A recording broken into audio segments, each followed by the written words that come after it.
Have you ever coached or mentored someone who just wouldn't take action? It's like you see their potential, you pour into them, but nothing changes.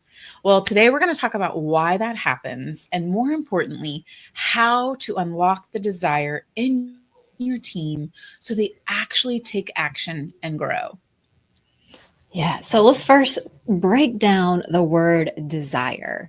When I really learned what this definition came from, it gave me so much freedom and just understanding there's a purpose, a huge purpose that we've all been given this gift of life and to really discover our purpose. So, desire comes from the Latin de, which meaning from, and sire, meaning father. So, at its core, desire means from the father. And historically, it's been implied that something is bestowed upon you. It's a calling or something is meant for you to seek. And so, not to make it religious, but from the Father. Like if you think of it like that, it's like it's a burning flame inside of you that you know it's something that you will put here on this earth to create. And so, desire just isn't random either. I truly believe, and I'm sure Lindsay does too. It's inherited. It's ingrained in you, and it's waiting to be awakened. But a lot of times what happens is people go through life and they never ignite that flame to have desire or show their desire. Yes. And so, what's so interesting about the reason why people don't take action is because desire is usually that missing component. And so we really want to dive into like, where does desire come from? Because like Jen mentioned, the root word comes from the Father. But we also want to know, like, how can we create it on our teams, and then how do we awaken that growth in others? Because desire isn't just random. It is like Jen mentioned, it's something waiting to be awakened inside of you. And it's like when everybody is showing up asleep inside of the salon space. There's no magic being created. There's nothing incredible happening around you. It just feels like ho hum. You know, we create that desire in others, and how can we help someone take action? Yeah, I think about my desire and, growing up from a family that didn't have a lot of money, I think that's what sparked in me from that was like, I never want to live a life where I have to struggle with money. And so, like, Mhm. when I understood that my desire, was to create a life where I didn't have to struggle with money, every single action item that I've done since then has helped shape and create the life that I have now. And so, like, just knowing I don't want to go back to living that space. So, all the extra classes, all the extra teachings, all the extra uncovering and understanding of myself, like that really helped me to understand my desire and be clear about that desire. It's kind of like the same thing with a teammate. Like if you've ever been in a growth session with someone and you're coaching them, and then you set up a plan, an action plan, you think it's really great, and then they come back in like a month later, you're like, well, tell me about your action plan. How did you do with it? And they're like, yeah, nothing. And you're like, okay, well, I gave you some strategies. We role played it. We mapped out a plan, like nothing, like what happened? And so, the most important part of that is like they didn't lack the knowledge. They really truly lacked the desire. And it's hard to force desire. It has to be discovered from within. If you've ever done public speaking and you spoke to a group and, like more than half of the room is just standing there staring at you, it could be related because they don't have the desire to really uncover what their full potential is. Yeah, I love that you said that because, that also reminds me of your example of being in a growth session, because it's like you can give everybody all of those tools. You can role play, you can map out the plan, have all those strategies in place. You can give the most amazing speech, in front of a group of people. But when there is no desire, it doesn't even matter. It's never going to be created. So how can you create desire on your team? One of the key things here is to help them see a bigger vision. So you've got to make it personal, because people don't move towards something vague. They need a clear and compelling vision. So, you can ask them a few powerful questions like, what does success look like for you? if I could wave a magic wand, where would you want to be in 3 years or desire to be in 3 years? And what kind of a life do you want to create? And the reason why these questions work is when people see the possibility of something bigger, their desire grows.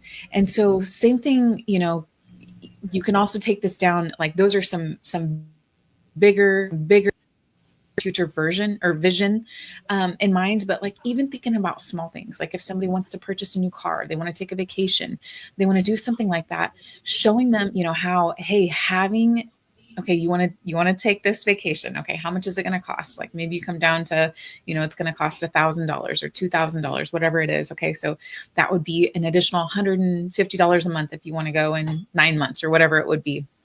And so coming up with this vision and this plan, and then saying, okay, now how can we create that inside of your daily plan or your monthly plan or whatever that might look like? Because that's going to actually help create that change. Then they're going to start to see, okay, so this is like obviously what's in it for the guest when I make the proper product recommendations or service recommendations is that the guest is excited and, they can't wait to return and they have this transformation. But what's in it for the service provider to do that is like, then they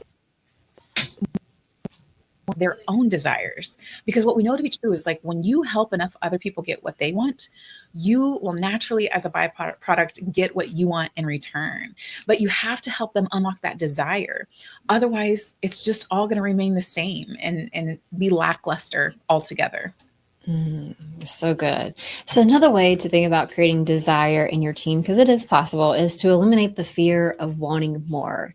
I feel like many people hold themselves back because they feel guilty for wanting success. Actually, success, I read something, I can't remember what it said, but like success is the number one thing that most people are scared of. So they self-sabotage, and feel guilty for what they've created, and it keeps them stuck. We even have a podcast. I can't remember the name of the podcast, a couple episodes ago, where we did like a really cool guilt exercise that you can do with your team to help them eliminate some guilt that they may be experiencing, to clear the space to be able to offer new opportunities into their mind. And because the thing is, like, we go through life as humans hearing things like money isn't everything, or be grateful for what you have, or success is selfish. And so when we think about, when we add story or meaning to every story, like we kind of flip the script on that. Instead of wanting more isn't selfish, it's a responsibility. And when you grow, you create opportunities for others. And that's the most beautiful part. When I was saying earlier about my childhood, is like, I knew I wanted to have that income because I wanted to make a big contribution in the world. And money was going to be one of the vehicles that I will be able to do that in. And so like, it is so incredible of, listening to your team, understanding what they may be fearful of, and then helping them rewrite the meaning to the stories that they've created. That's huge when you understand those beliefs that they have, and you help them rewrite the meaning to the story that they've created. I think that really can eliminate that fear that people have of success. And also the name of that podcast that you mentioned, Jen, was, I think it was New Year, New Mindset, Letting Go to Grow.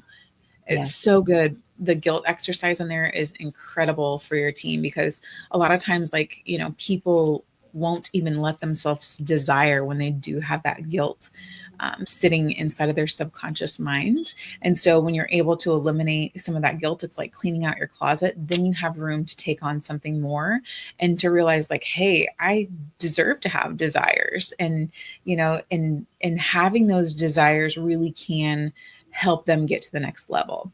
I think another way that we can also, help them create desire is to challenge them with some accountability. So,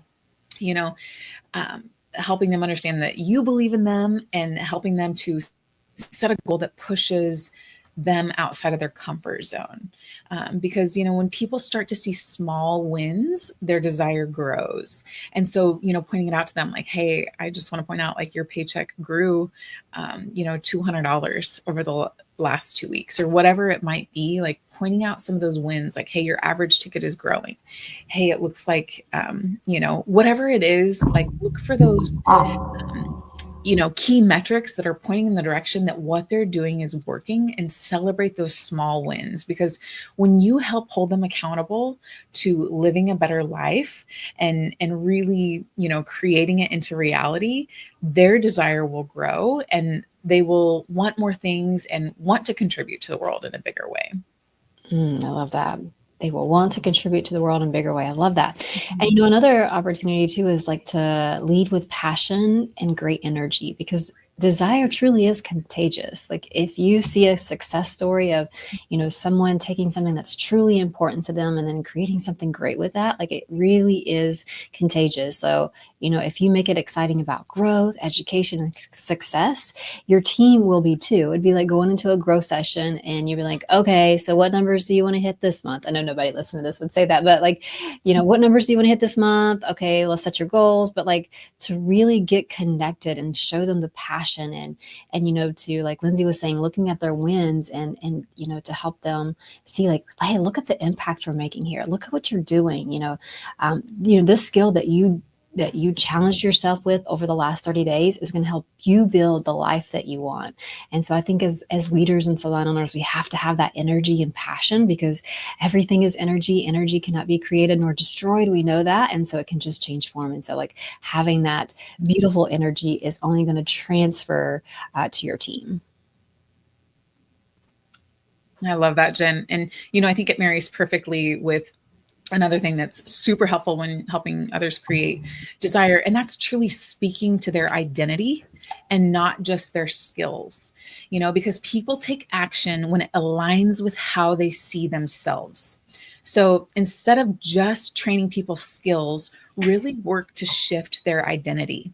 So instead of like saying, hey, Jen, you should sell more retail, approach it like you are a beauty professional who transforms lives and people trust you to guide them.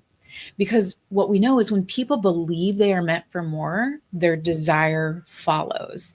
I think one of my favorite books that I've ever read that really talks, kind of to helping speak to people's identity was written by Sarah Singer. And it was Sarah Singer-Nouri, I believe. And it's called Tap into Greatness. And I think one of the things that stood out to me in this book is, she changed this certain school system inside of Chicago where a lot of people's identities were that they, were high school dropouts, they hated school, all this stuff. And she just really, truly, to me, it was like she was speaking to their identity. She saw them all as 10s instead of as 2s when they walked in the door. And she spoke to them like that. So instead of like getting annoyed with your team because they should sell more retail and they're not, start speaking to them as if they do. And that is who you believe them to be. And really, you'll start to see their whole identity will shift too. I think this is the book is so good. I remember I gave it one time to one of my children's daycare providers, just because I saw, hey, here's a beautiful opportunity for her. She's getting to, transform lives. And if she sees, how important it is to speak to a child's identity, like everybody will transform in that situation. And so, I think that we have to remember, like we too, as the salon owners, are in the business of transformation. We're in the business of transforming the lives of our team members and the way that they see themselves so that they believe they're meant for more. Love that. I love that book too. That is a great book. If you haven't read that, a huge opportunity for you. And so I think as salon owners, we have to remember is desire isn't something you can give. It's something that you truly help someone uncover. Remember, desire means from the Father. And so your team needs that vision. They need that permission to want more, those challenges, the energy, and the identity shifts to truly unlock their full potential. The seeds are already in there. Your job as a leader isn't to force it, it's to water it, to nurture it. And that's where you'll really create the environment for them to grow. Thanks for tuning in. If you want some more helpful insights for your team or you as a salon owner, feel free to check out the show notes and send us a message or a text. You can also check out our new book, Think and Get Rich as a Beauty Pro. This will help your team really scale and learn the power of working together as a team to become a six-figure and beyond service provider inside of our industry. So thanks for tuning in. We can't wait to see you again.